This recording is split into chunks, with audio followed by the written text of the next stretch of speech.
Friend, দেখো সকালবেলায় বসে গেছি সবজি কাটতে। আর এই দেখো এই শাকটা নিয়ে চলে এসেছি।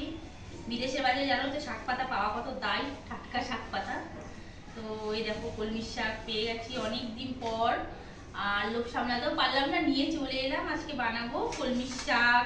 আর সাথে দেখতেই পাচ্ছ এগুলো কি সিজন অফ কিন্তু, হ্যাঁ এগুলো হলো সজনের ডাঁটা, কিন্তু সিজন অফ হয়ে গেছে। আরেকটা জিনিস তোমাদেরকে দেখাচ্ছি যেটা আমি পেয়েছি, মানে অনেক অনেক অনেক দিন পর পেয়েছি। এটা পাওয়া যায় না এখানকার, মানে পাওয়া যায় না, একদমই যায় না। মানে এ দেখো দেশি করেলা, এই করেলার সেন্টটা জানো তো, মানে সঙ্গে সঙ্গে বোঝা যায় যে গাছ থেকে টাটকা তোলা হয়েছে, একদম দেখেই কিন্তু বোঝা যায়, তোমরা বুঝতেই পারছো।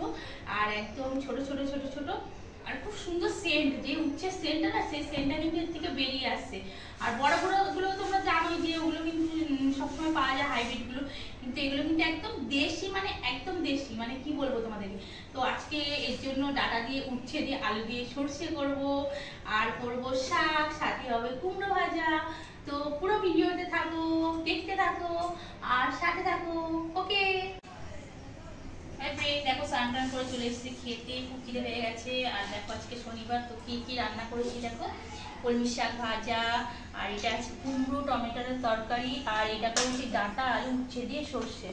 তো তোমাদের কার কার কোনটা ফেভারিট অবশ্যই কিন্তু কমেন্ট করে বলো। আমার এটা মানে 1 বছর পরে এই তরকারিটা খাবো, বানিয়ে ফেলেছি। আর এখানে তো ডাঁটা সেরকম পাওয়া যায় না। তো যাই হোক, চলো বাই বাই। একটুখানি অ্যাড করে